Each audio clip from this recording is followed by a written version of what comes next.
All right, hello everyone, and thank you for tuning into this Easter edition of the Three Wise Men. Firstly, wishing a very happy Easter to everyone, especially our friend Shannon here. Um, Shannon, could this Easter Sunday have gone any better for you? Uh, no, Sid. Actually, it was resurrection of sorts for Mourinho, I would say, wasn't it? It Yeah, was. I personally thought that this was.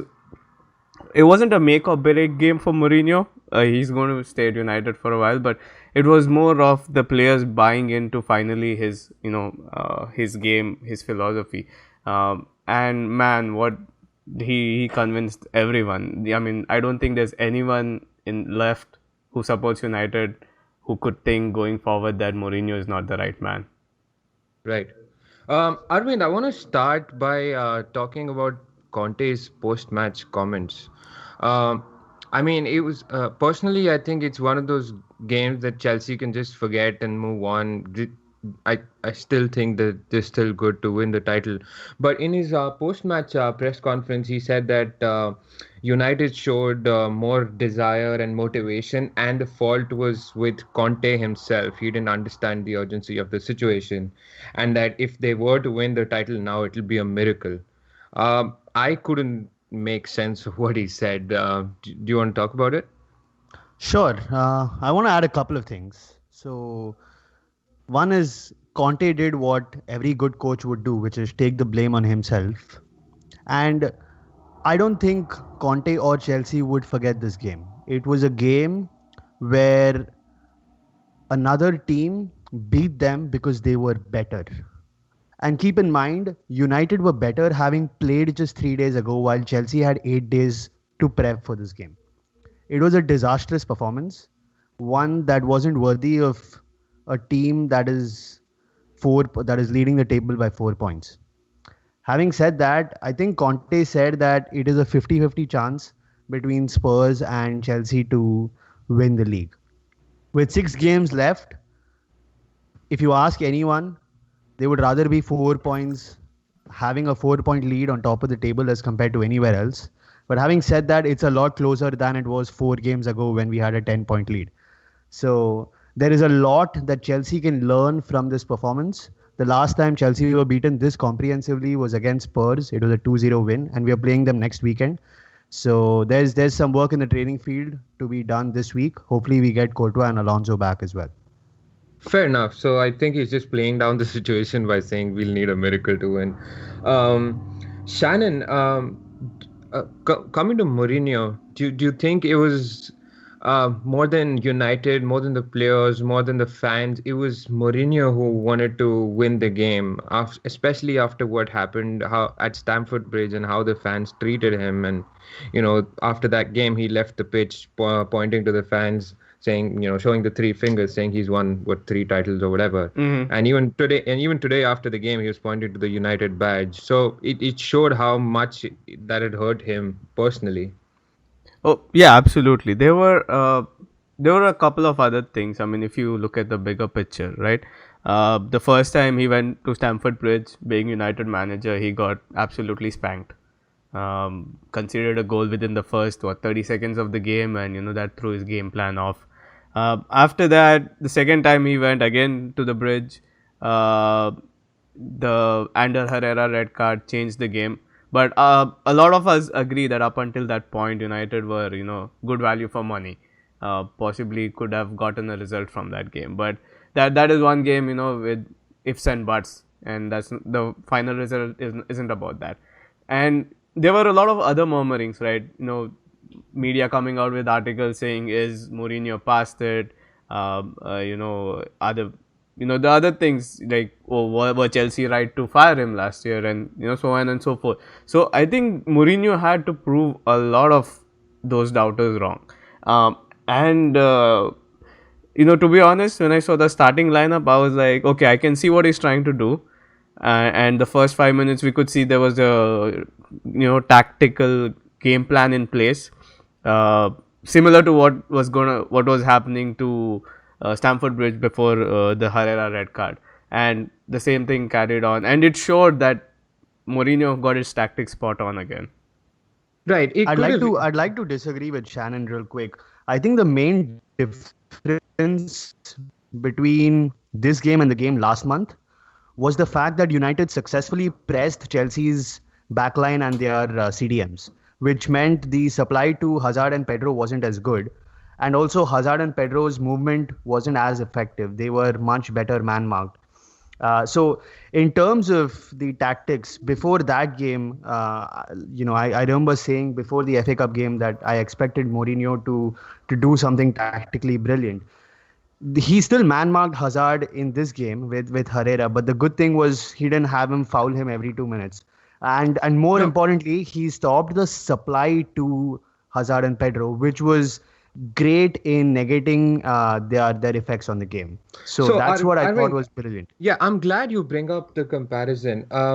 So, I mean, I personally thought it was just me who, thought that the first 40 minutes at Stamford Bridge were very similar to the entire game today. Personally, I think United played the exact same way. They played the exact same team except Mkhitaryan for Lingard and Jones and Smalling for Roja and Bai. They played the exact same team. They played the exact same formation. And I watched Jamie Carragher and Gary Neville actually analyze and compare the two. The first 40 minutes in the game today is exactly the same. Um, the same players were man marked by the same players. And you mentioned Hazard. I mean, Hazard was not fouled because Hazard didn't move today. That day, Hazard was in the form of his life and he was turning players left and right, and that led to the fouls. So, um, I mean, Shannon, is it fair to say that United were better today? I honestly think United were the same as last month, and Mourinho proved it by saying that today's game just shows me that if we had 11 men, I would have been in the FA Cup semi-final. Uh, I I wouldn't agree with you 100%. There was a slight difference which I thought was very notable. Uh, Back at the Stamford Bridge game, what Mourinho did was he had Mkhitaryan play as a number 10, right? And today, though it looked like Lingard was number 10, but if you watch some of his plays, he was making the runs between David Luiz and Azpilicueta, or between David Luiz and Gary Cahill. So what that did was, usually if you watch Chelsea's defensive performances, it's if you play the long ball, you have Cahill and Lewis winning the ball all day long. If you play along the floor, along the pitch, what they do is one center defender runs with the player, and the other guy is free to cover all the spills. That is, just mop up behind. What happened today is Lingard and Rashford were both occupying the two spaces between those three center halves. So they didn't leave a center defender free. They could mop up, and Kante and Matic were too far ahead. I think that was the main tactical point, that Kante and Matic weren't dropping. If one of them dropped back enough to cover, then it would have been a different game altogether. But I think Lingard's movement was exceptional. He might not be a star name, but I think his movement is brilliant, and his work rate is amazing, and he was really good today. Arvind, Shannon described United's tactics. What happened to Chelsea? I mean, you mentioned that they were disastrous, and Gary Neville quoted today saying Chelsea didn't turn up, and where was Conte, and he was subdued on the touchline. And Phil Neville quoted that at one point everyone was looking at Conte and thinking that he doesn't have a clue what to do next. What happened to Chelsea today? So, a couple of things. One is it was surprising why Conte was subdued. The other, slightly if you look at a larger perspective, Chelsea's lack of depth showed in this game. And I know that I believe you pointed it out in January, where one thing that might hurt Chelsea is a couple of injuries. And today it showed. So both the goals weren't goals that were keepers' mistakes, but that might have been goals that Courtois or a De Gea would have saved, maybe. That is one. The second one is our over reliance on Marcos Alonso for creativity from the left wing. That was, I believe, a very big blow. Having a right-sided left wing back while it is still a winger, you would have a right-sided guy if he's going to cut in, but Hazard didn't have that one free guy to the left of him at all times. So that was one major thing. Other than that, the one thing that surprised me about Chelsea's tactics, especially with Rashford and Lingard starting, is how high the defensive line was. I expected that to be a lot more deeper because just looking at those two pacey forwards, you expected them to make runs behind the back line, especially after Rashford did that the first time within the first 5 minutes. It was surprising that they let it happen again. So it was a collective of all of these that was part of the performance. It's funny that you mentioned Courtois. I read today that Courtois was actually injured shooting an NBA promotional shoot, and he tripped over. I think he did something to his ankle. Um, but you bring up Marcos Alonso. There were a couple of pundits today who said that Chelsea should be worried if uh, the absence of Marcos Alonso does this to them. I mean, Shannon, Marcos Alonso is no Roberto Carlos. That if he's not there, Chelsea are going to struggle. Uh, how did his absence affect the game so much, or do you think it did that? Did it affect the game at all? Well, a little bit, but I would like to add to something Arvind said, and he brought a brilliant point about Chelsea playing a high defensive line. You know what that shows to me? It shows to me that they were expecting to play against Ibrahimovic, Yeah, I brought and that up. I think I think it was everyone a in yeah, yeah, everyone everyone in the expected. world would have prepared to play against Ibrahimovic. Yeah, so I think that's extra brownie points to Mourinho for just that switch. But coming back to your question, Marcos Alonso, he's a pretty decent defender. I mean, not that Aspilicueta is any slouch, uh, but I guess I wouldn't say it's again, as you said, it's a great warning that if replacing one player from your team and that to a defender can affect your performances so much. So I would have thought that okay, if Marcus Alonso, if you have to be prepared for injuries, right? Like we remember Rashford sprung onto the scene last year against Midtjylland because Martial got injured in training before the Europa League game. So just pointing out that Marcos Alonso got injured, I mean, for a coach like Conte, he should be having plan B, C, D, E, and F. I want to add a Right. couple of things to Okay. that, Yeah. Sid, real quick. One is we have a backup for Marcos Alonso. He came back from loan from I was, Bournemouth. yeah, that was my The but next the question to Hear me you. out, hear me out, hear me out. Yeah, I yeah, remember. So this is why I asked you for clarification when we were watching the game, yeah, whether yeah. we were allowed to have another player because he wasn't in the matchday squad, and hence I believe we couldn't get him. So But he I has correct played. I correct myself. Actually, Nathan Aki was on the substitutes bench for the game. I didn't. Really, I Yeah, don't think so. Okay, and that was I'll my take your next word for that. question. Yeah, that was my next question to you actually. Since Shannon was talking about backups for Alonso, the fact that he was on the substitutes bench, why was he not played, and why was Zuma played? I mean, pretty That's much a the that's whole. a good that's a good question because he would have been a better creative outlet going forward as well. Right. I wish I knew the answer to that, but I want to focus on one more thing, and that is, I don't think while Chelsea were disastrous and had no cohesion going forward, I think we need to give Mourinho and United enough credit for their performance today. And in many ways, I feel the amount of criticism I have given to them in all these previous podcasts is perfectly vindicated. It's perfectly what's the word I'm looking for? Is perfectly acceptable give because it shows the level that United can actually be at with the players and the coach that they have. The one I want to point out one famous thing, and that was Pogba's recovery tackle against Costa when Chelsea were breaking. That was absolutely brilliant, and that's what we expect from someone like a Pogba.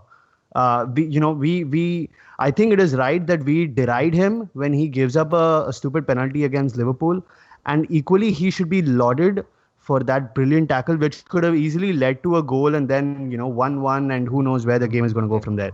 So credit where credit is due. Right, and the media's battered him left and right, and um, there was a funny tweet that I saw today which said Pogba had 100% passing accuracy today, one assist, four chances created, most passes completed in the game, zero dabs, and one haircut.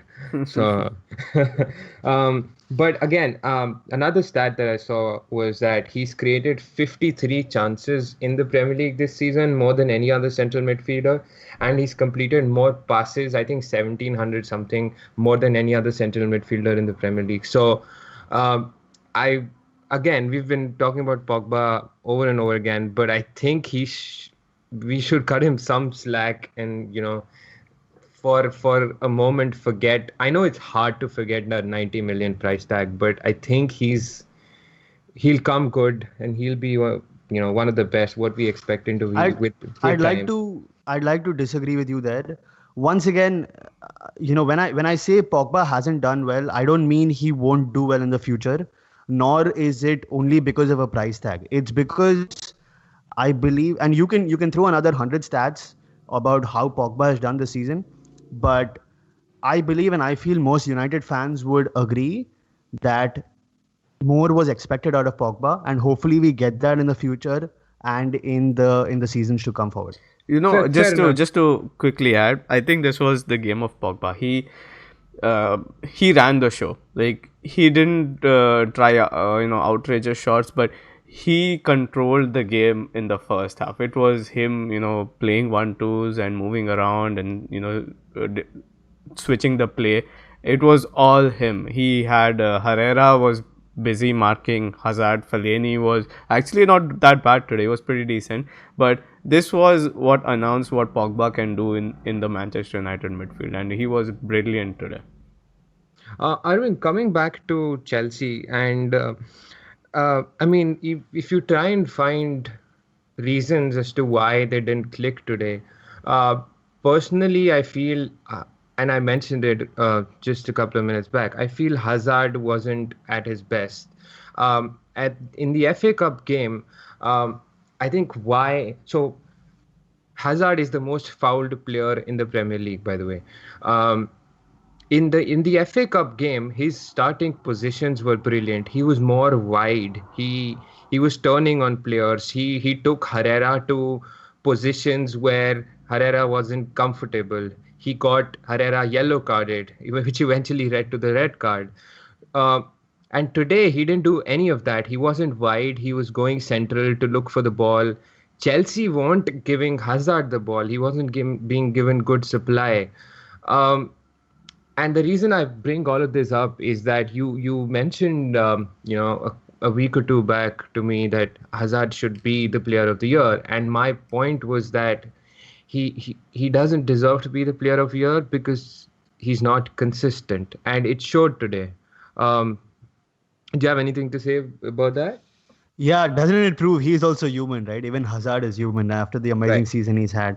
But you make a couple of good points, and there is no hiding away from it. I think Conte has a lot of work back in the training ground, because I was hearing Mourinho's post-match comments, and I think he said something brilliant. He said, "You stop Hazard and Pedro, and you stop Chelsea because they're the two main creative outlets."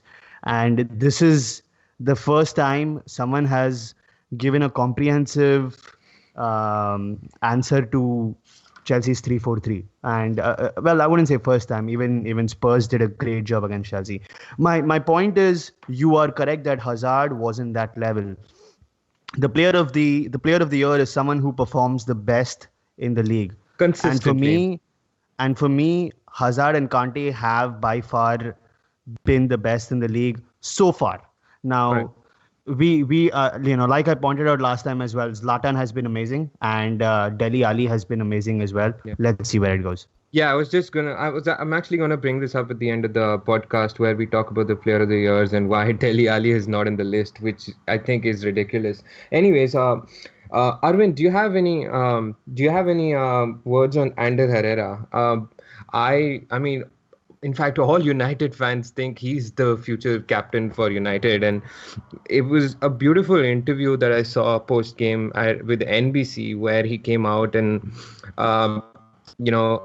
Steve Bauer asked him whether, what instructions he was given and how he felt man marking Hazard. And they actually showed like a 10 or 15-second clip where he followed Hazard from right back to CDM to centre back and went on to left back where he conceded a foul, all in the space of 10-15 seconds. And his response was that all I want to do is play for my club, play for United. If tomorrow Mourinho asks me to play as the keeper, I will do that. I don't know how well I'll do, but I'll play anywhere where the manager wants me to.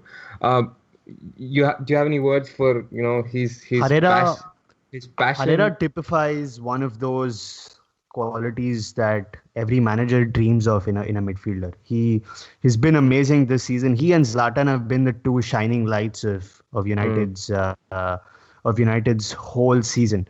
And this was another good performance.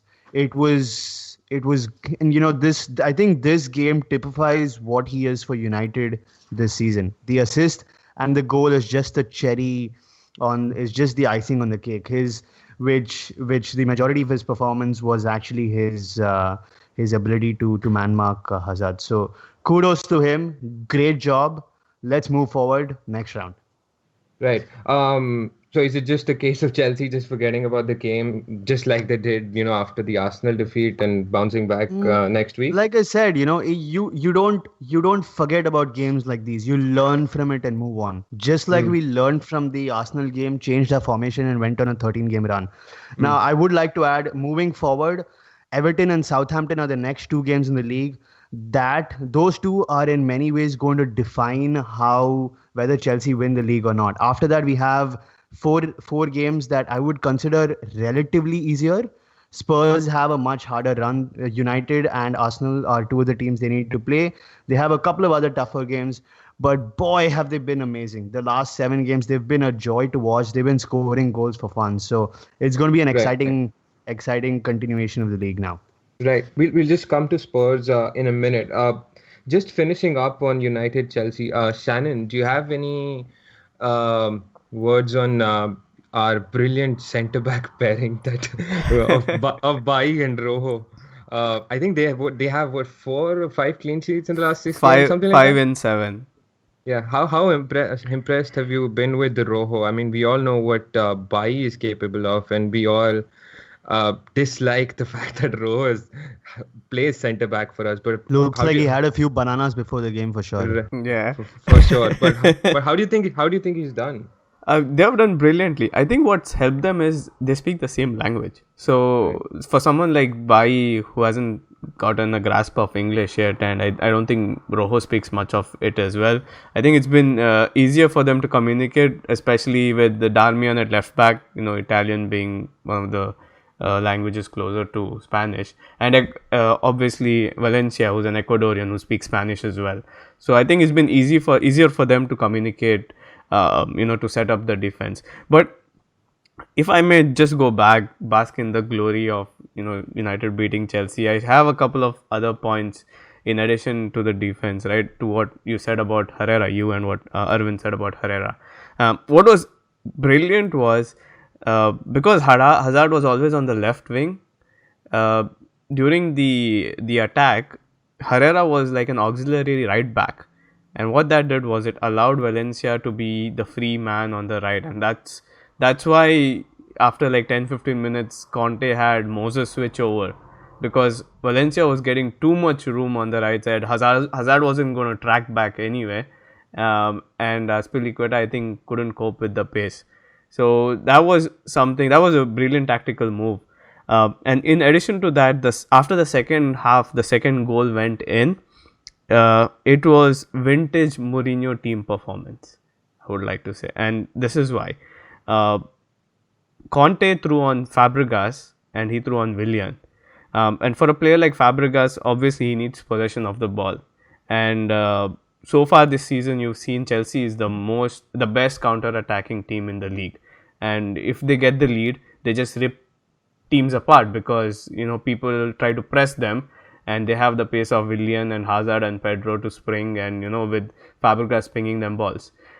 And what Mourinho's retort immediately was to bring on Carrick. So he was essentially trying to out Chelsea. He gave Chelsea all the possession after the 60th minute and sat back in two banks of four, thereby not allowing Chelsea the opportunity to counter and nullifying their biggest And to threat. be and to be very honest, we defended very comfortably. We defended very comfortably. They didn't have space to run behind us. Fabregas tried one or two long balls, but there wasn't too much space behind the defensive line, and we just kept comfortably defending for the rest of the game. Arvind, now that Shannon's brought up Chelsea, I want to ask you about Diego Costa's performance. I think last 5 games he has 0 chances created, 0 assists, 0 goals. He has about 3 or 4 yellow cards and about 20 fouls, if I remember correctly.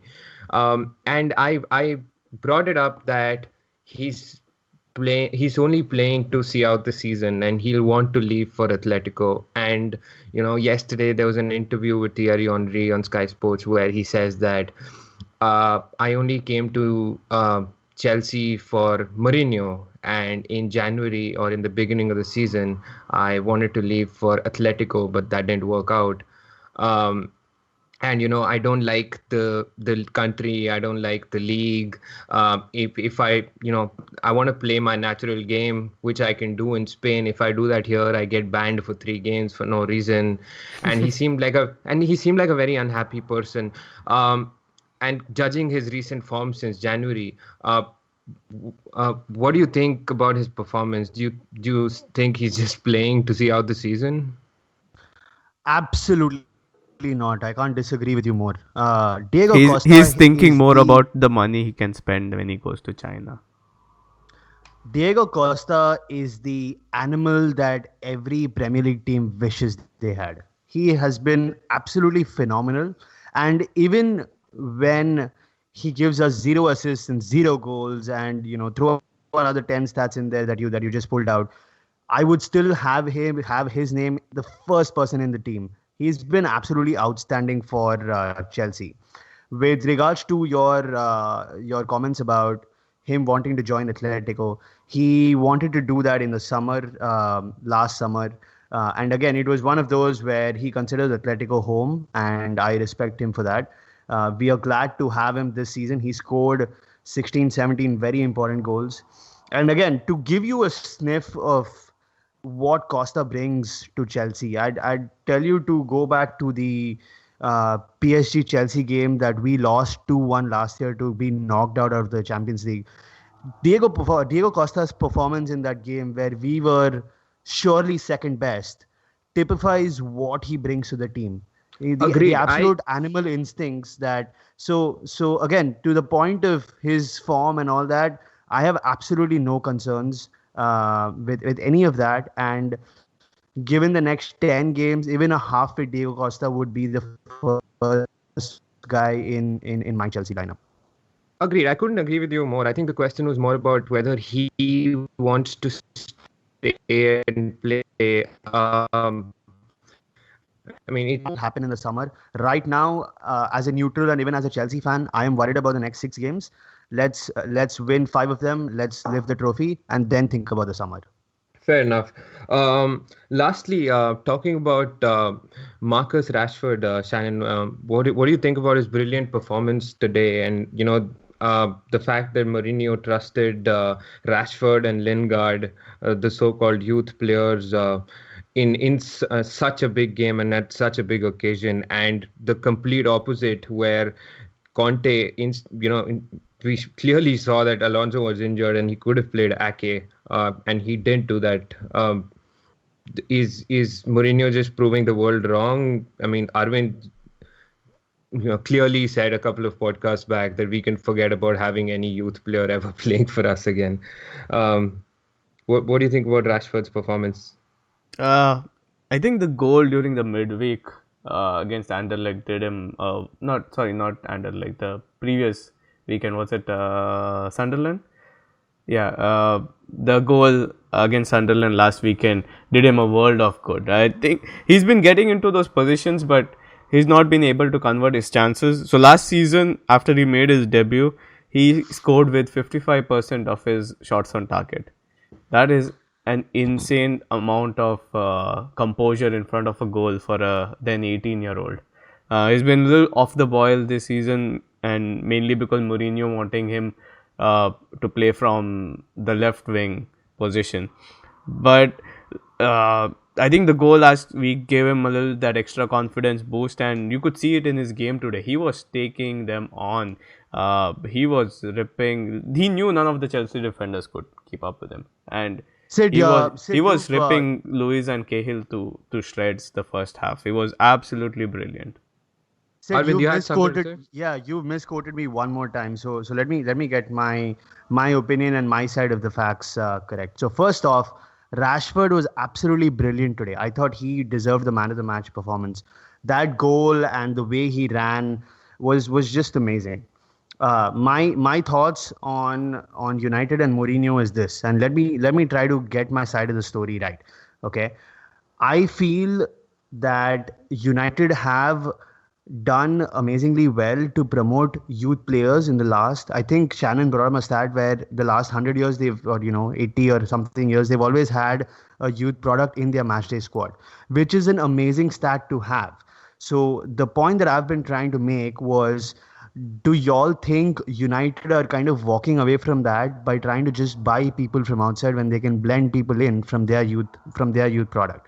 Now, the other thing is that I don't like to predict the future, but given Mourinho's history, I said that in the next 2 or 3 years, there is a very good possibility, given his history, that other than Lingard and Rashford, you may not see any other United youth products. Now, yes, today you had some defender come in, but once again, to quote me as saying something about not United. Again, let me make sure I get my facts straight. United, or let me make sure you guys get my facts straight. United's policy of encouraging the youth is something that the rest of the Premier League envies, and that's a good thing about United. Well, Fair just to enough. add, And yeah, and yeah, fair enough. And by the way, we didn't have some defender come in today. Fosu Mensah and Alex Tuanzebe have been in the matchday squad consistently this season. Fosu Mensah has been actually nominated for the Golden Boy Award along with Marcus Rashford this season, if I'm not mistaken. But I want to add one last point about United, and this is something I feel is very important. The fact that this was, in a long, long time, an easy game for United. And I mean that in a very disappointing way from a Chelsea perspective, in that they didn't have to fight mentally till the end. They could, even Mourinho could bring an 18 or a 19-year-old on because the game was so comfortable for them. well, he And brought given the him on in fact, the 93rd minute, so I don't think that's yeah, a valid point. yeah, it was just one of those where, how Conte gave Batshuayi some game time or some appearances, right? It was one of those. But my point is, I think mentally they had to put in less effort into this game. It was a lot more easier, which is going to mean that they're going to be a lot more fresher against Anderlecht this come Thursday for the quarterfinal. Right. Yeah, good stuff. Good stuff about the game today. Let's move on to the second place team in the table. And Arvind spoke about Spurs and how they brilliantly and how beautifully they've been playing. It's fun to watch them play, and it looks like they are having fun when they play. Um, Arvind, what do you have to say about the front three or four with Harry Kane, who's come back now, Dele Ali, Christian Eriksen, and Heung-min Son? They're just scoring goals for fun in the past, few weeks? Pure entertainment, isn't it? Yeah, It's yeah. Pochettino has just built something incredible, and with the amount of money he spent, it's even more amazing what he's done there. And as a neutral, I think everyone is happy that there is a Premier League game, title race now on. And it's exciting looking at Spurs, and it's a great thing you spoke about that front four, because I'm looking forward to seeing how Chelsea come up against them in next weekend's FA Cup semi-final. That's going to be a treat of a game to watch. Hopefully, Conte can come up with something good to tactically nullify them.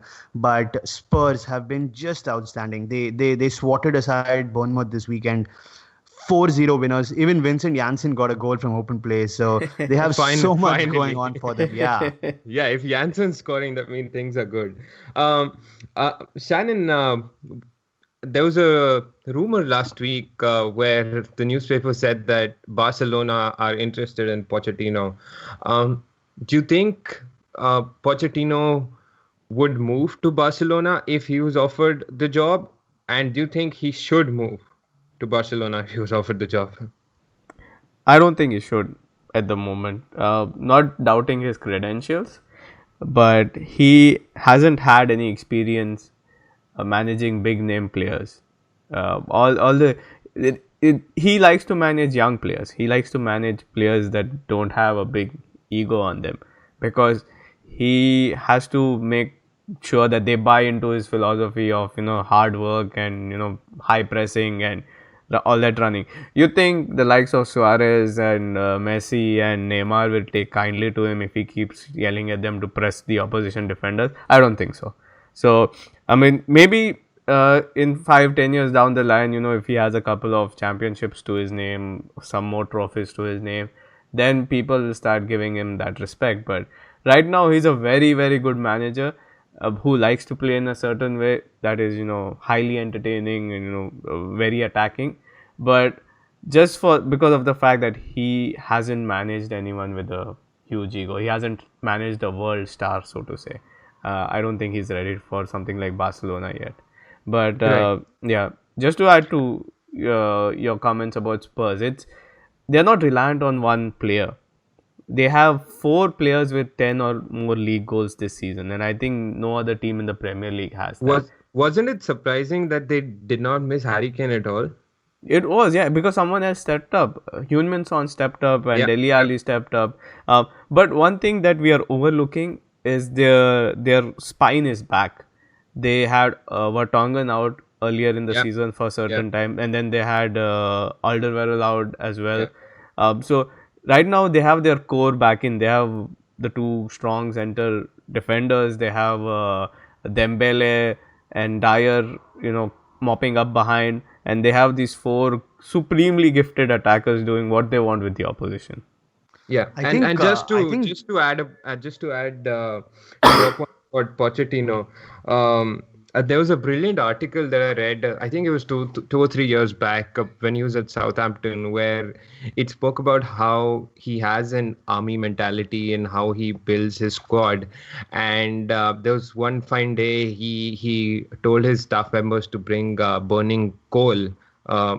To the training ground, and he put that on the ground, and he asked his players to walk over it bare feet, and he just didn't ask them to do it. He actually walked over burning coal himself first, and then he told his players to follow him. So just shows how the mentality, players look up to him even though he's a very young coach, and they respect him. And I think it's brilliant what he's doing at Spurs. And the also, I think the average age of Spurs' squad, I think, is the lowest in should be the Premier League, I want to say, if not the top 6. So Arvind, you had something to say about Spurs?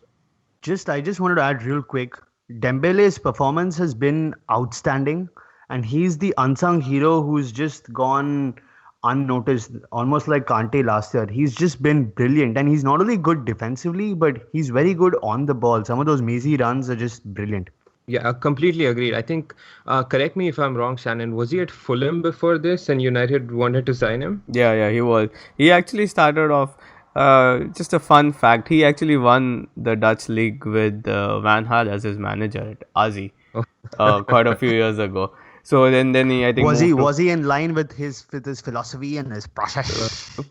probably if they won the league might have worked, but Yeah. it's amazing to see how his I think Martin Yol, when he was at Fulham, tried to convert him from a striker who couldn't score to a center midfielder because he just carried the ball so well. I think across the top 5 leagues in Europe, he probably has like the highest dribble completion percentage right now.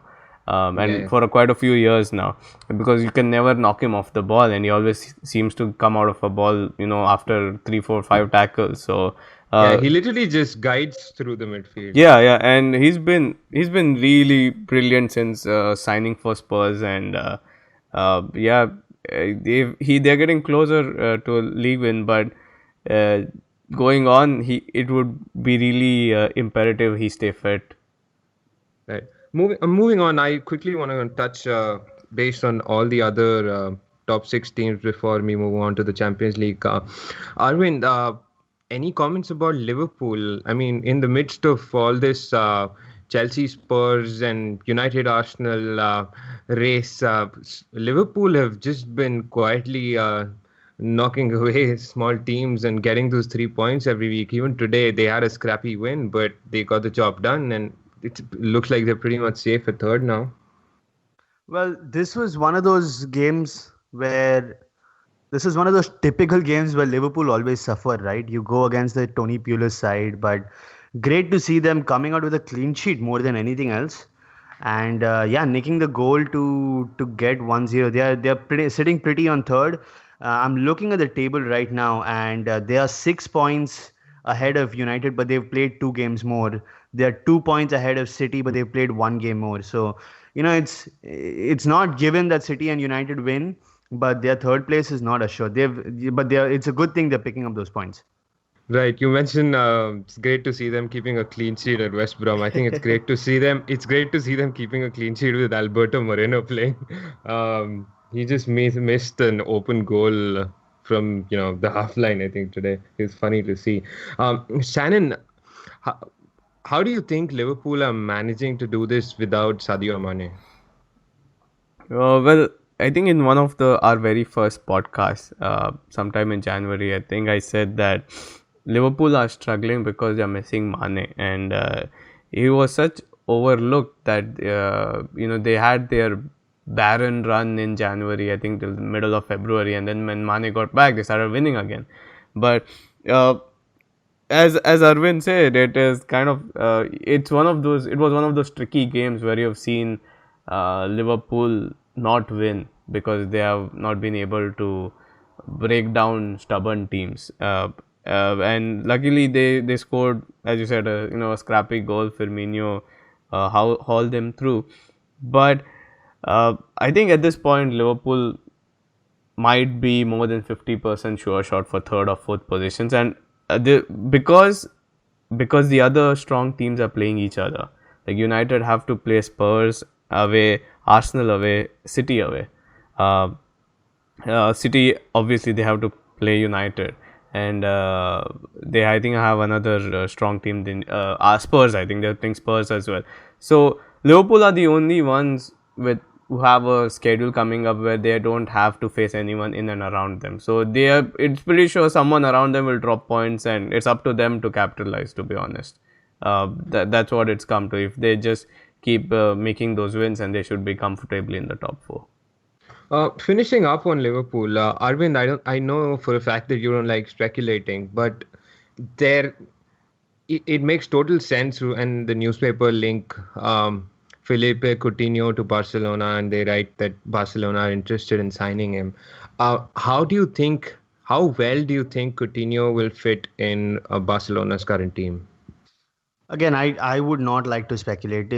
He's been good. He has that quality going forward. I don't think he is a Barcelona level yet. But again, there are so many rumors that come out. It's just I don't like just speculating over what No, happens that's if this fine. guy I'm goes there. just So yeah. I'm just asking you if how well do you think he'll fit in their team? Again, it's one of those we're talking about ifs and ands. Let's wait for it to happen, see if it happens. But I don't know who he's going to replace, even if he goes there. He's not defensively strong enough to be in the three in the midfield, and he's not going to replace a Neymar, Messi, or a Suarez. So he's going to go there and be a squad player if that's what you're looking for. So if that's what we're talking about, then I would rather have Coutinho in Liverpool for his own future. Fair enough. Moving on to Arsenal. Shannon, any words on the horrific performance that we saw? Literally, Arsenal imploding. Again, just like the previous, I don't know how many weeks, it was players not even jogging around. They were walking, and the commentator actually said it on air that I can't believe that the Arsenal players are pussyfooting on the ground. There was zero interest in doing anything. Um, what is wrong at Arsenal? Uh, oh man, like where do you start?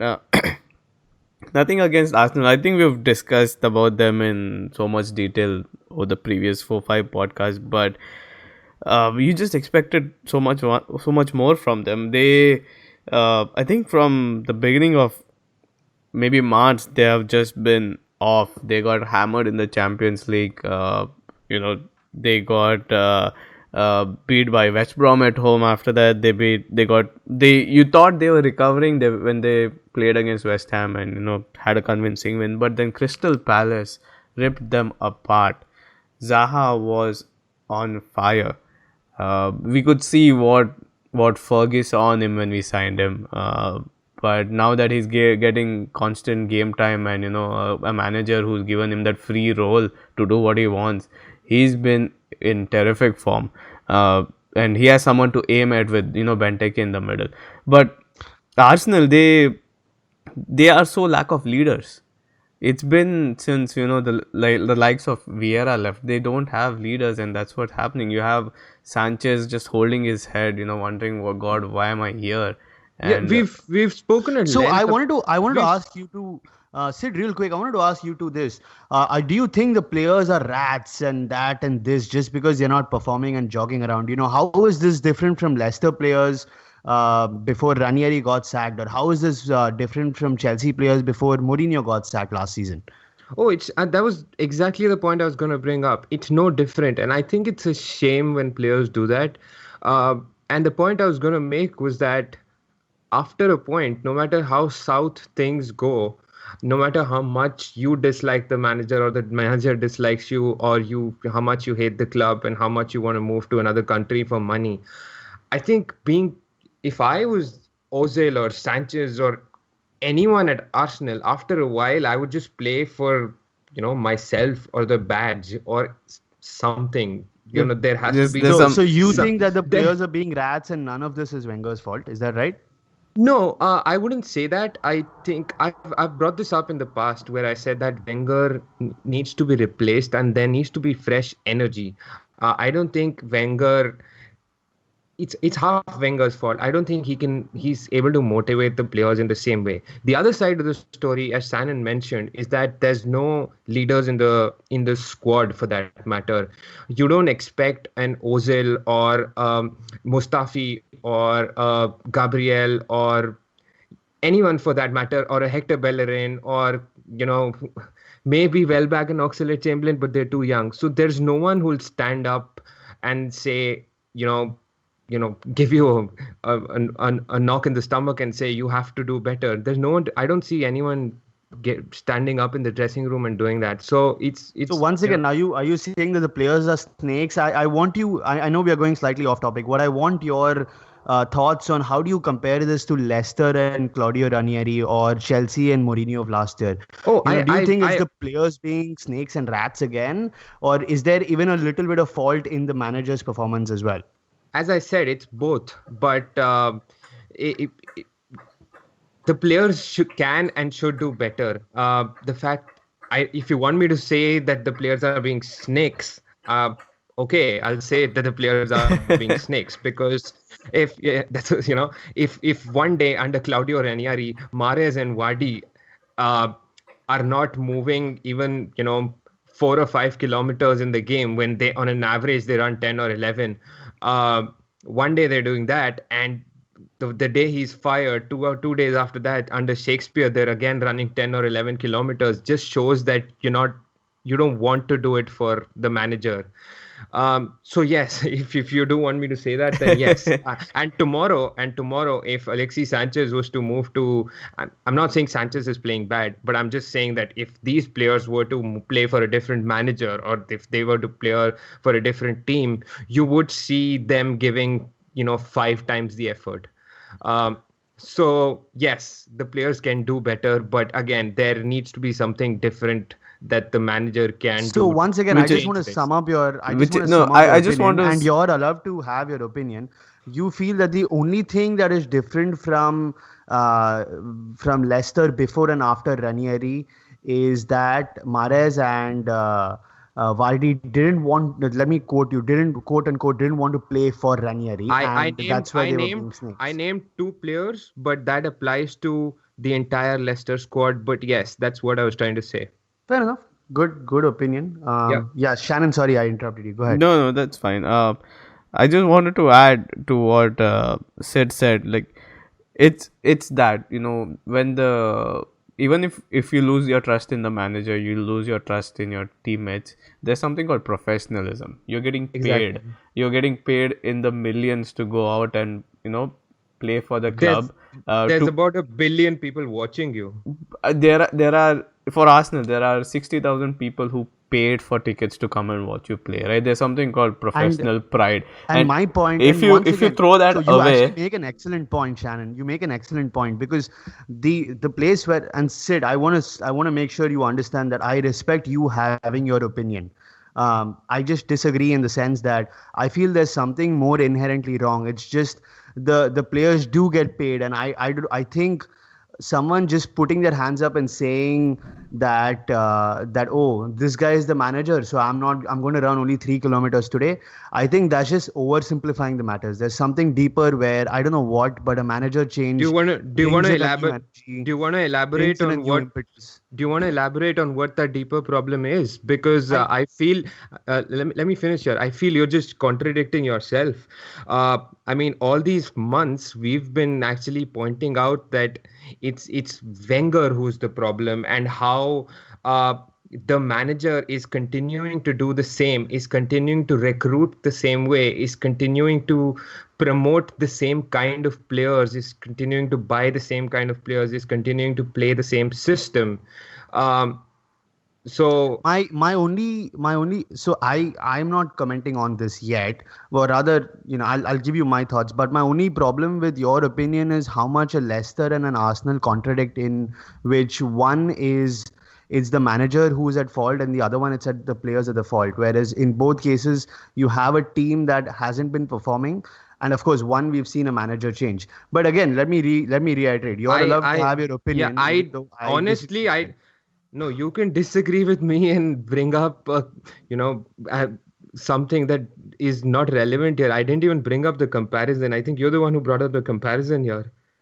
I did, but I'm just trying to I'm just so from my perspective, I see a contradiction in your views between how Leicester is doing and Arsenal is doing, which is fine. Back to What? Arsenal. No, but Uh, what contradiction do you see? What did I say that you felt was wrong? Let's just yeah, discuss, in both cases, you have a team that has not done well right? this season, and Right. in one case you've blamed the players, Leicester, and in one case you've blamed the manager. Right. How long was Ranieri there, and what did Ranieri do? And how long has Wenger been there, and what did Wenger do? Let's talk about that. That could be your basis for why you have a contradicting opinion, and Right. No. I'm Yeah. I perfectly mean fine with you having that's that that's contradiction, but that's I just want to where make sure that we understand that there is that contradiction. Oh yes, I'm backing it up. At Leicester, Leicester were ridiculous. I mean, Leicester players were snakes. They were, if that's what you want me to say. And Leicester was stupid in sacking Ranieri. Even if they were to get relegated, they should have given Ranieri the chance. In the next 5,000 years, they're not going to win the Premier League, and Ranieri did that for them. And then he was sacked. Coming to Arsenal, Arsenal hasn't won anything in the last 5,000 years. And we're talking about the Premier League here. So if you want to go on for the next, century or so playing the same way, for, the Wenger's way for that matter, uh, it makes no sense. And I just want to add something about Wenger. And before I talk anything about Wenger, I want to remind everyone that about 2 or 3 podcasts ago, which is about 2 months ago, after Bayern Munich Arsenal's first game where Arsenal lost 5-0, 5-1, I said that I still believe Wenger should stay on. And I think we've come to a point where Wenger is at a point of no return. He has lost the dressing room. There is just so much talk about him and so much talk about whether he'll stay. And it just feels like if he is going to continue, it's going to be hard for him to make wholesale changes to the club, which is what Arsenal need at this point. And after the Crystal Palace game where they lost 3-0, I'm I personally feel Wenger is at a point of no return, and it's time that he leaves. So, don't you think he brought this upon himself? Uh, I mean, the players could have turned it around, and they didn't. Well, that's where he's lost the support, right? I mean, it Yeah, just seems that uh, the players don't want to fight for him anymore. But that's where I was saying, like, if you don't want to fight for the manager, that's fine. You're still getting paid to do a job. There's still yeah. people paying you money. Their hard-earned money to come and watch you play. So you got to respect those at least. And talking about you have this discussion with Arsenal fans, and they'll always go back to oh, we built a stadium, and we were under death and this and that. If you want to see a club that is well run, who built a new stadium and who still consistently signing good players, not spending the most money, signing good players, you have to look at Juventus. Now Yeah. I'm digressing here, but in the last 10 years they got relegated to what, Serie B. They have come back. They have built a brand new stadium in Turin. They have an amazing transfer policy. They don't splurge a lot of money, but they still have teams that are now. They have teams that are they reached the Champions League final a couple of years ago, and now they're spanking Barcelona 3-0. So if for Arsenal fans out there, that is how a well-run club looks like. Right. That is And how a club should be run. I think them and Bayern Munich are the two best run clubs in world football. agreed. And just finishing up on Arsenal, there was it was all over the news last week that a club source leaked the news that I think it's a 1 or 2 year contract that has been offered to Arsene Wenger. Shannon, do you think he should take it? I personally feel it'll go even worse for him. You know what? At this point, even if he takes it, he should come out and say, "I'm going to take it." Right? Hmm. What's worse is I don't. Maybe his players know, or maybe they don't, and it's unsettling. The whole thing is unsettling for the club, the supporters, the players. That your manager is playing hide and seek about whether he's going to stay or no. And especially coming on the back of such terrible performances in the Champions League and in the league itself, and dropping down to what, seventh now. Hmm. Uh, if he's taking it, fine. Just let him come out and say, okay, I'll be here for another year, Yeah. and we can concentrate on finishing the season well, and having a strong recruiting summer, and next season I'll be here and let's give it our all. But him dilly dallying is what Yeah. affecting everything else. Right. Arvind, have you ever seen the contract situation for players and manager being such a mess in the middle of the season? I'm sorry, Arvind. And I just want to interject at the point. You see, Luis Enrique, he's already announced that he's not going to be there next season. right. He Yeah. won the treble for the piece for during his first season at Barcelona, and he comes out and say, okay, I won't be here. And Arsene Wenger is not doing this or that. But sorry, go ahead, Arvind. I think with your question about contract, this is one thing that Arsenal differ big time from someone like a Chelsea. Someone like a Chelsea won't allow people to go to their last 12 months or 18 months of their contract. It just puts Arsenal in a very shambolic limelight where they don't, I mean, there is no direction, there is no long-term planning. The fact that you allow an Ozil and a Sanchez to get to the last 12 months of the contract, and this is not the first time we've seen it. We've seen it with Van Persie, we've seen it with a few people before. You cannot let that Half of happen to Man your City. best. Right. Yeah, you I can't let that happen to your I best players in your club. You're the spine of your club, and that's where there is. I don't know if Arsenal have a director of football, but it looks like they badly need one No, they to don't. figure to get some of this stuff taken care of in the back end, so that Wenger can do what he's known for in the last 20 years, which right. is manage a football team. Right, and I completely agree with you. They shouldn't have let this drag on till the very end. But Arsenal have been trying for a while. It's just that Ozil and Sanchez are holding the club to ransom, and I think Arsenal should just man up and say, if we're giving you 150 and you want 300, we're not going to give it to you. You may leave, and they If should yeah, exactly, that's the case. they should take a stand. Yeah, In that case, put them in, softly put them in the market, yep, get yep, your money's return for it, and right. buy someone who actually wants to play for Arsenal. And Is there? yeah, personally, I don't think the agents in today's football world help. I think it was Ozil's or Sanchez's. One of those agents came out and said that they're not offering us the money that we want. So it's a sad situation, honestly. Let's move on to Man City. We've spoken enough about Arsenal. Arvind, you were really impressed with their performance against Southampton, and it was really good to see Vincent Kompany back. Even though we can expect him to go back on the injured list in a game or two. Um, I mean, it's just exciting times when I think about their front six being fit next season. I was just thinking about, Sane, Sterling, Jesus, David Silva, De Bruyne, Gundogan. Isn't that something to just be scared of? Exciting, isn't it? And I think Guardiola will make a couple of signings to strengthen that attack as well. I really enjoyed watching Company against Chelsea. You see you see the game against United where Rojo was, constantly meddling with, or rather was engaging with Costa. And, if you compare that with how Company played against Costa, it was, it's a very no nonsense approach. And he was amazing. And it was great to see him back. And the icing on the cake as a neutral was watching him score as well. The Company is an integral part of City, and I think the Premier League will be richer if he is fit and can play a full season next year.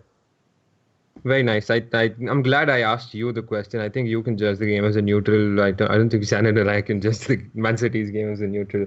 Um, uh, you also wanted to talk about Everton, Arvind. It was a brilliant performance, and I was personally happy to see Ross Barkley come back and score after he got punched in the face at the bar for no reason. And he was really happy and celebrated with the crowd. Any words on Everton's performance? Everton, and if you look at their team, I see them sort of mimicking Juventus in some ways. They have a very good blend of players that have been rejected by the Premier League elite. Think of Schneiderlin, Gareth Barry. Um, Similarly, you have a few players at Juventus like Kadira and Dani Alves and a Cuadrado who've been to other top clubs, haven't really made it, and then they've switched there. And then they have some exciting youthful talent like Davis, who really light them up. And then you have this Pogba like player in Lukaku, who is about 23, 24, who has a very good resale value. And just the blend of all of that, it reminds me of a very well run club that's going to be making money and challenging the top six and pushing the top six in the next few years to come. It's just their team is very impressive in general. Completely agree with you. But just to add to that, I think that's how Everton have always functioned. That's how they've always signed players, even going back to the likes of Phil Neville. Um, and the credit has to be given to Ronald Koeman and what he's doing to Everton. Everton have always been on the brink of the top six. They finished sixth, seventh, eighth, and it's up to Koeman to actually take them into the top four or five. Shannon, any words on Everton? Uh, they've been really impressive since the turn of the year. I think, if I'm not mistaken, they probably have like the most goals scored and the most points accumulated in 2017, which is no mean feat, right? But And Yeah, I they. I mean, and also recently they've been doing all of this without Seamus Coleman. I think he's an integral part of their team. Yeah, yeah, absolutely. But I think what will shape Everton's next season will be the summer. You guys spoke about Ozil and Sanchez entering the final 12 months of their contracts, and um, you know getting sold in cut price deals. And if I'm not mistaken, the same is the case with Lukaku and Ross Barkley. Lukaku already has come out and said that he's not going Yeah, to sign a new yeah, contract, he's gonna so leave for sure. he's going to be off. And Ross Barkley will be entering the last 12 months of his contract in July. And according to the latest reports, Coman might be willing to sell him for 35-40 million, because he be leaving for free thereafter. So it uh, what do you do then? What do you do if Yeah, you are in yeah, Coman's it'll. shoes at this moment? Like, if your main source of goals, 24 goals without a penalty, is saying he's not going to be there next season, and one of your biggest contributors in terms of goals and assists, Ross Barkley, one of your most creative players, he's leaving as well. If he doesn't get a fat chunk of paycheck, then Right. what do you do? He'll probably get 80, 90, 100 million from the sales Yeah, of those two players, but I was just gonna say that it'll be a very crucial summer for Everton as far as recruitment is concerned. And you mentioned they'll get 90 or 100 for Barkley and Lukaku. Uh, they have to spend it smartly. We saw what Spurs and Pochettino did with Bale's money, and they completely ruined it.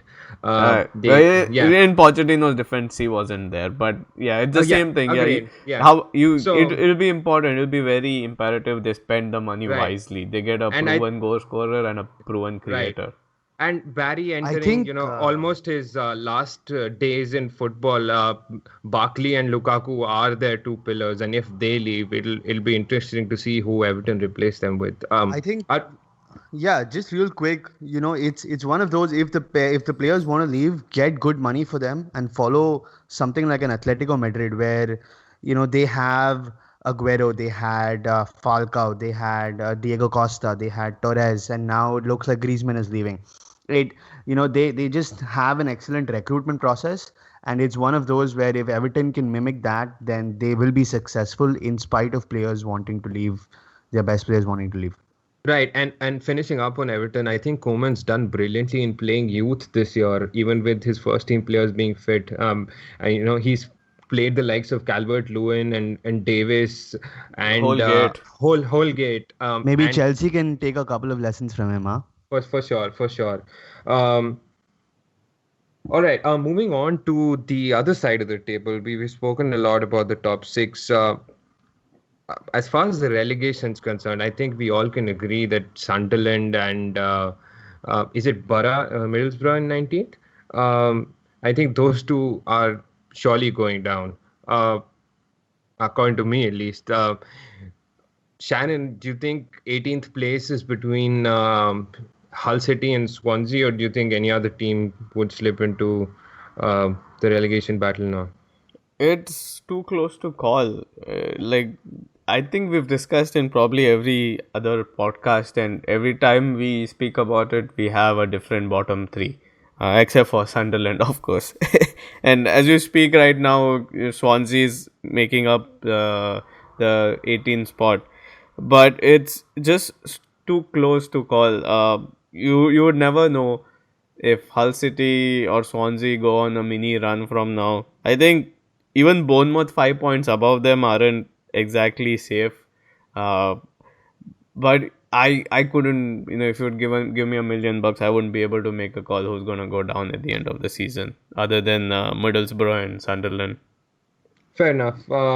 And talking about relegation, um, three teams would go down and three teams would come up from the championship. Shannon, what are your thoughts on Newcastle and Brighton? I mean, I think over the last weekend, Newcastle drew with Leeds or something like Yeah, that, yeah.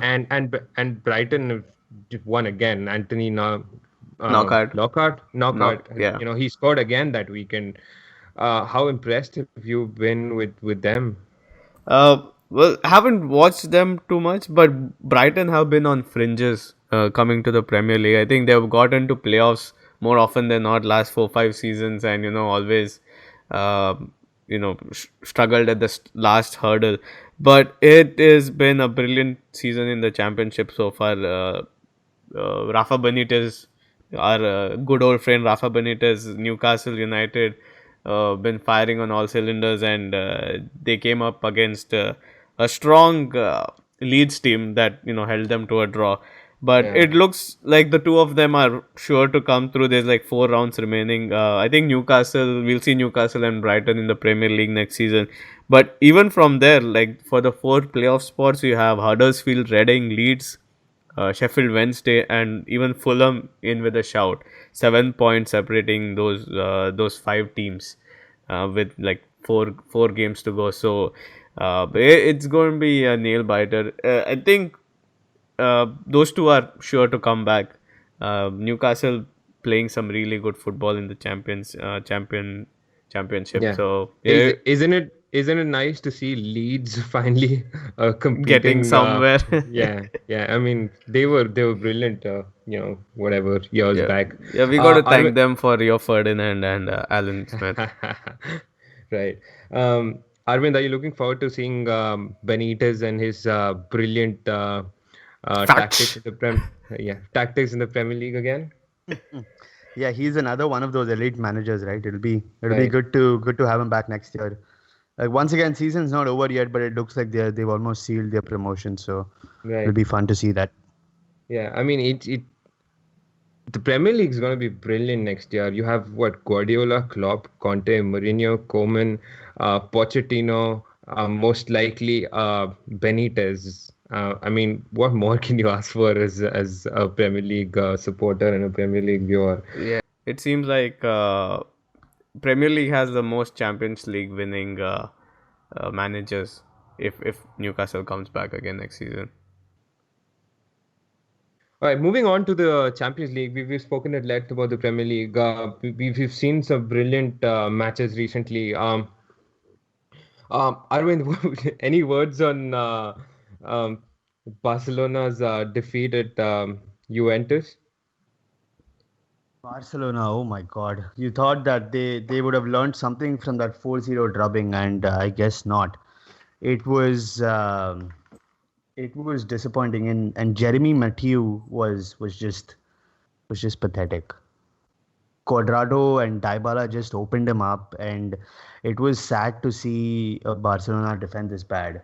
Those first two goals were, and it wasn't just those first two goals. Juventus could have scored a lot more. But finally, yeah, Dybala, what a player! Though that the finish for that second goal, first time shot on target was just beautiful. So exciting things, and I would put my money on Juventus going through on that. I think their defense is far superior to PSG. But once again, Yeah. to highlight Juventus's defense of Alves, Chiellini, and even Bonucci was just fabulous. They snuffed out Barcelona, so amazing. Their performances are just a different level. It was beautiful. And just to supplement Shannon's point previously about how well Juventus is run as a club, I think just after that um, win against Barcelona, everyone was licking their fingers at the thought that they'll sign Dybala, and Juventus went ahead and gave him a 5 year or 6 year contract. So I mean, it just shows how well they function. Um, Shannon, what are your thoughts on uh, what do you think is going wrong at Barcelona?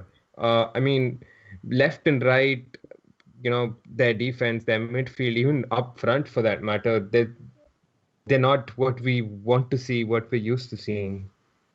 It's I think it's a combination of like a multiple things, right? The manager coming out and announcing that he won't be here for next season. I don't know if that play has an effect on the way they are playing, but it could, right? I mean, there'll be some sort of thought in your head that okay, this guy is not going to be here next season. Should I be listening to what he's saying anyway? I'm not saying that they are terrible players.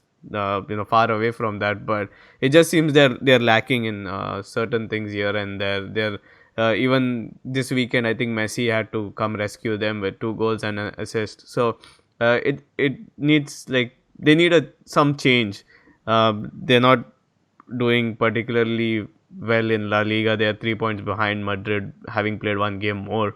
Uh, so it just looks like maybe Madrid have have gotten that done as well. But And to add to what Shannon is saying, even their recruitment has been poor, and they haven't really got any new players from their youth setup. I think Andre Gomez, Turan, Matiu, and Umtiti have been disappointing compared to Barcelona standards.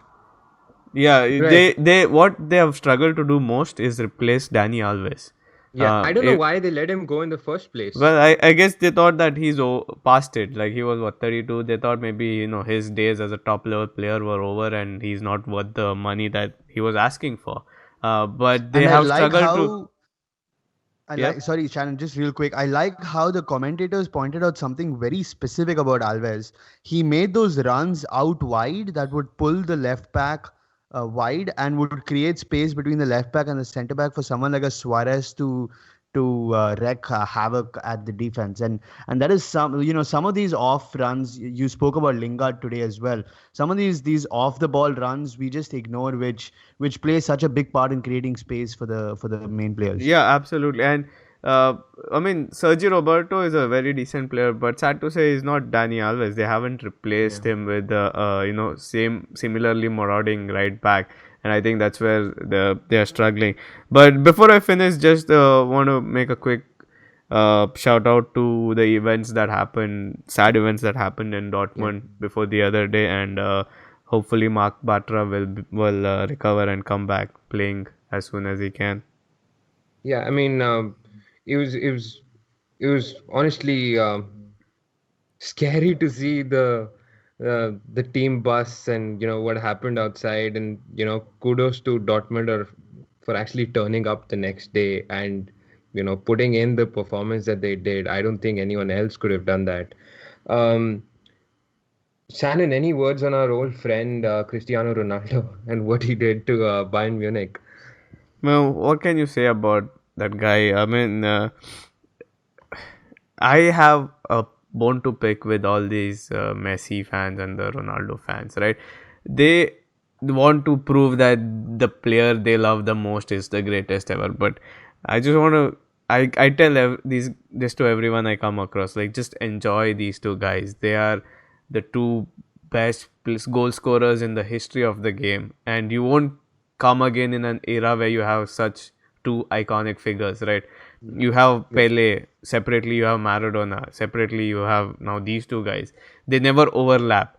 So stop bickering and fighting like little girls, and just enjoy these two till Yeah, I think you for the mentioned you for the mentioned last few years that you get. you mentioned this to me before, that we're just lucky to be alive with the likes of Messi and Ronaldo playing, and we're able to watch them. Um Finishing up on the Guys, Champions. I wanted to add one thing, just digressing slightly on one of the things that Shannon pointed out, the attack on the Dortmund bus.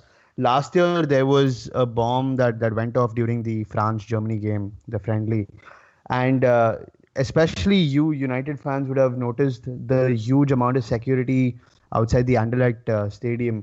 Where do you think where do you think the do is that the future where we have an insane amount of security for each game? I mean, I know it's already pretty high, but any thoughts from you guys on that? It's interesting that you bring this up, Arvind. And if I don't know if you guys read, but it was scary to see that at United Steam Hotel today there were sniffing dogs. It's come to that level. Um, you ask me whether that's going to be the future. I don't know. I mean, I can't predict whether a bomb is going to go off tomorrow, where it's going to go off, what plane is going to get attacked. It's just those retarded people who want to do these things, and you can't predict what and where they'll do this. It's sad to see that it's happening. It's in the world of football, where footballers are just doing, it's they're doing a brilliant job. They're playing the beautiful game and they're making, you know, billions and billions of people happy. I don't know why they have to do this, blow up the Dortmund bus. I honestly don't understand. Yeah, I mean, that's all I have to say about that. Yeah, it's sad that it's come to it, but it makes now footballers an easy target, right? But Right. uh, like even last year there was I believe it was the last home game of the season, the one Yeah. against Bournemouth at Old Yeah. Trafford, where there was like a suspect Suspicious package package. and Yeah. the game was delayed. But uh, it's good to see that security being stepped up though. I mean, uh, footballers are civilians at the end of the day, right? It should Yeah. not make them a target. And if you guys haven't watched Nouri Sahin's interview post match, please Yeah. do that. It I shows, did. I did. yeah, and it is so emotional and so raw that he said openly that we didn't realize that there was a game of football going on till the second half started, and it's I can't believe that it could be easy for anyone to Mm. have been a near death situation one day and having to go out and play, or do your job, if you may, the very next day, right? But these guys have to do so, and yeah, kudos to them, and kudos to the police and the security as well for keeping it all under control thereafter. And a special shout out to the Dortmund fans. If you guys have been Yeah. following on Twitter, they created a Yeah. I did. hashtag for It was beautiful. yeah, Yeah. free accommodation Yeah. for fans of Monaco Monaco. who traveled all the way to watch the game. And it was brilliant from the Monaco side as well, where when the news started coming into the stadium, they just started chanting Dortmund, Dortmund, and it Yeah. was brilliant love. And then you have these things, and then you have the Lyon game versus Besiktas, where the fans were beating up each other. Yeah. Like you see the two sides of a coin, and I would rather live in a world where people are like Dortmund and Monaco fans. Yeah. Uh, Yeah, it but was beautiful to see how it's beautiful to see how people come together in such times. And you mentioned Nouri Sahin. I think the emotion was so much and so strong that I've never seen Kagawa show any emotion. And when he scored, that guy was almost in tears and celebrating and jumping around to the Dortmund fans, just to say that yes, I'm here and I'm doing this just for Batra and what happened yesterday. So it was good to see that. Um, Finishing up on the Champions League. Arvind, do you think Leicester are still in with a chance? I think the first leg was very competitive and they almost cancelled out Atletico. And, the goal that Atletico called was, the goal that Atletico got was, it was a controversial penalty. Apparently, the foul was outside the box, but, they got the penalty. It's still 1-0 and, Leicester can do it. But the only catch is they don't have their first choice centre backs for the next game with Huth and Morgan. Do you see them going through, or do you see this? Do you see Atletico just going through pretty smooth? It would be sad if Leicester go out because of a bad referee decision. That decision was just outright poor. I was glad that Leicester were able to give Atletico a fight. We sometimes forget how big and how good Atletico are. But it's good that it's still gone in the second leg, and they still have a chance. They beat Sevilla in the last round of 16. Let's hope for another surprise and the Leicester, total I don't even know how to describe this, but the fairy tale continues if they can beat the mighty Atletico Madrid. Yeah, it'll be beautiful to see them go through as an English fan. Finishing up on Europe, Shannon, what are your thoughts on United's game against Anderlecht coming Thursday? What do you think is needed after that horrific performance? Not a horrific performance, but horrific result rather. the horrific result. Uh, I mean, all in all, despite considering the late sucker punch goal, I would say it wasn't a bad result for United. 1-1 away, with an away goal advantage isn't that bad, and especially after the home performance against Chelsea. Obviously, he's rested Mkhitaryan, he's rested Ibrahimovic, which kind of showed to me that he's prioritizing Europa League if it wasn't apparent anyway. So yeah, and there'll be a newfound confidence in the team after that. After the amazing performance against Chelsea, so I would expect them to go through no worries. But you never know what happens on the game day and during those 90 minutes. So hoping for the best, but I think we might nick this one too. Thank you guys for listening to us. Don't forget to subscribe to our brand new Twitter handle, Thres Weissman. Please find the link in the description, and feel free to share, like, and comment on our latest podcast. Again, happy Easter, and we'll be back soon with another episode. Bye.